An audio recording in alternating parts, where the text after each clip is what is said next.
Hey, this is Matt once again. Welcome back to another review. This is another paid request, this time from Jimmy. Thank you so much for that.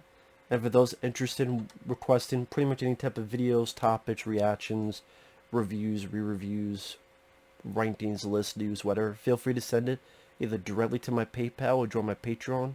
Both links are down below in the info box. And this is for Napoleon Dynamite, a film from 2004, which is a very divided film. I don't know what Jimmy, the guy who requested this, again, thank you for the paid request, his feelings on it, but it's a film that when it came out got some decent critical reviews, but again, I know it's a pretty divided film. There's some who find it annoying, unfunny, they don't like the lead guy, they don't like Jon Heder, they don't like his character. I'm the I'm the opposite. I thought it had a deadpan sweetness. I had a simple, different, subtle vibe to it. People more standing, more just something. It has a. It marches to the beat of its own drum, which made it kind of appealing to me. It did. Jon Heder, I thought he was very funny as Napoleon Dynamite. I thought he really got into this character. Gosh! Like when he's on the phone and he gets an answer he doesn't want. It's like, why you bring my chapstick?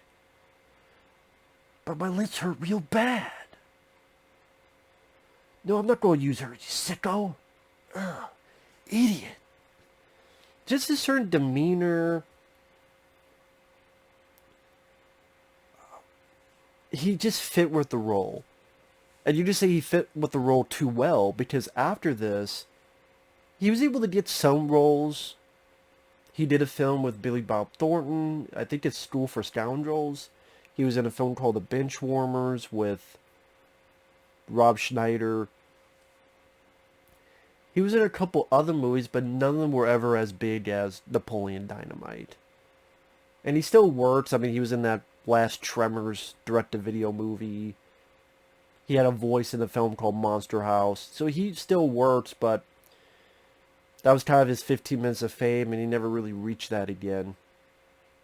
In fact, if you think about him to this day, people are going to go to Napoleon Dynamite. Because he played it, and he played it so well, and afterward now, no one could think of him in any other role. Or if he tried to play a role, it just made you think a little bit more like Napoleon Dynamite. And I don't mind the director and the fact that he also did Nacho Libre. Another film I enjoyed, that with Jack Black. I do like that film. That's actually one of my favorite Jack Black movies. Because the director, he doesn't go for juvenile, like, fart humor and dick joke humor. It's a very quirky, different type of unique vibe. Even from the titles, where the titles are like him looking through his wallet, and each of the titles are on pieces of stuff in his wallet, or on pieces of food, on candy boxes, lip balm. I'm like, okay, that's a clever way of doing a title sequence.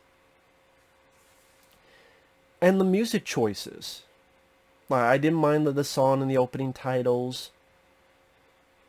At the end credits, The Promise by When in Rome. That song. When in Rome's the Promise. I like that song. There's a usage of Time After Time. Even the A-Team theme gets used. So I thought it was a pretty decent soundtrack. And the characters, again, they have this sort of subtle, deadpan demeanor that, I don't know, maybe because it's not so, like, forced. It's laid back, and that made it even funnier to me. What are you gonna do? Whatever I feel like, gosh. Or when he meets Efren Ramirez as Pedro. Oh, cool bike. You ever take off any sweet jumps? And then there's this wide shot. Does this jump. Then it pushes into Napoleon. Mind if I try? You get the same shot.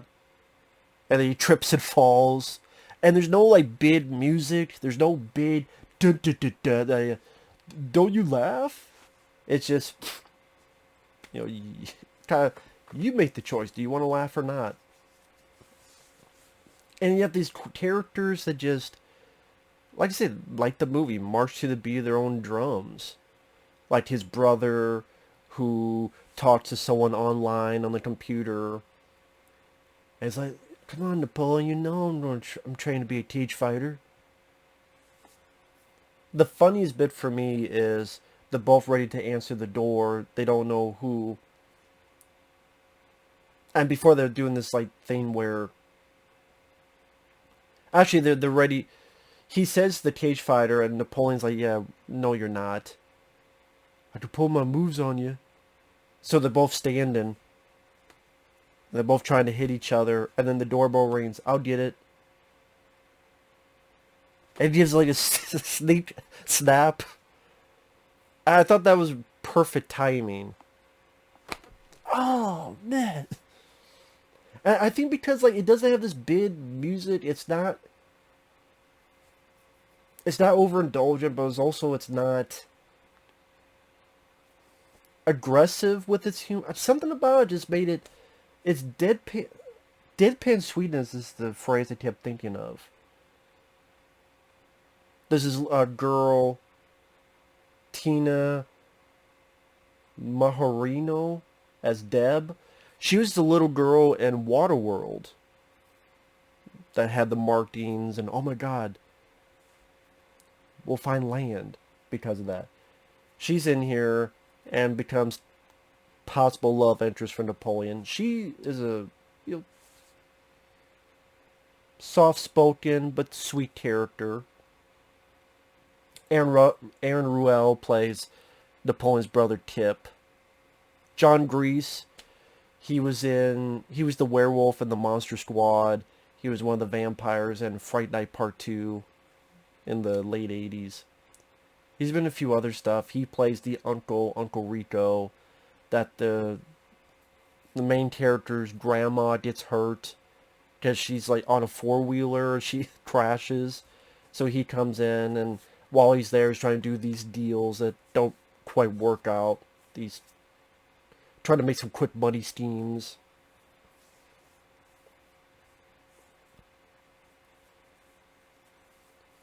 I don't it just appealed to my sense of humor. Like when Deb, the character, she's trying to sell stuff, she's talking to Napoleon, and she has a picture going, would you like to look like this? And Napoleon just looks and goes, this is a girl. It's about the hair, not the... Something about that. These little quirky scenes, like for class, having to do this little hand dance routine. That's something I could see happening back in my day in school. You have to do this stupid quirky little dance thing for the class. And the way like the people move. It's not overly choreographed. It's messy. It's slow. It's natural. I think that's the thing, like the way people act and the way people... It has this, funny enough, kind of this natural feeling to it. I think the more deadpan nature, maybe that's more stand out from the crowd of other comedies, where they're almost trying to yell and scream at you, laugh at this is funny, and it's like, oh, this is a different vibe. Do you have your tater tots? Okay. And then you think he's going to eat them, but he puts them in his pocket for later. And then later on in class, the random's like, give me one of your tots. No, they're mine. Give me one of your tots. It just... They're quirky. It's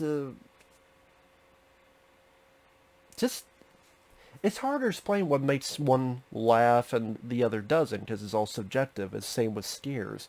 What makes you scared might make me bored, and vice versa. Say with here, like there's a bit where the brother Tip is helping John Grease, the uncle character, sell this Tupperware, and in order to, I guess, show how tough it is, Tip gonna use the van, but he accidentally breaks it. He goes, dang it. And then he immediately drives away.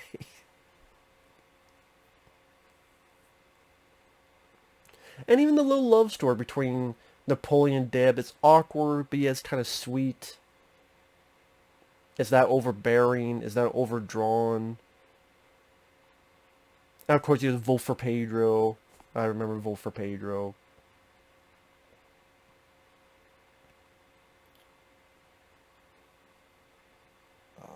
Diedrich Bader. He was on the Drew Carey Show. He was in Office Space. He's been in a lot of other stuff. He plays this character Rex, who's like a martial arts teacher. It's a movie where there's now, it doesn't change tone out of the blue. It doesn't go, it's, I think, rated PG, and it didn't need to be rated any harsher. Because it wouldn't have fit with its, it wouldn't have fit with what it was trying to do with its simple-minded vibe. I don't know how else to put it. It just, yeah, I watched this, it was just appealing to me. It just made me laugh, and I would say, I don't know if it'd be in my top 10 favorite comedies, but it would be up there. There's a lot of comedies that would be in my top 10 for me personally, like The Golden Child, Harold Kumar Go to White Castle will be in there somewhere, Cheech and Chong's Up in Smoke, Ghostbusters, See No Evil, Hear No Evil, Stripes, Tommy Boy, Happy Gilmore, this is 3 Men and a Baby, Crocodile Dundee. I don't know what all would be in my top 10, but if it's not in my top 10, it'd be in my top, like, 15. I've always enjoyed the film. I always had fun with the film. I always laughed with the movie.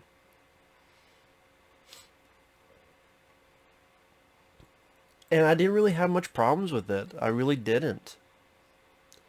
And like I said, it's the type of vibe and humor is not going to be everyone's cup of tea. Like I said, it's a very divided film. There's people who just find him annoying and irritating. Just didn't to me. Just didn't at all. Because he does stuff, but he's still a good guy. Like, he's trying to help Pedro. What's going on there? Befriending him.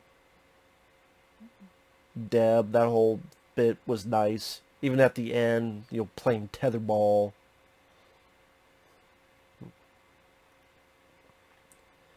I do like that song at the end, The Promise, the one in Rome.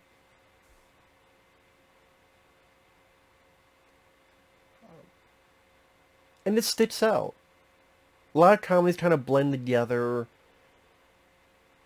and they belong in this specific category. Either they belong in the, teen American Pie category, or they belong in the old school, like, John Hughes category, or they belong in the darker teen Heathers category, or they belong in the romantic comedy.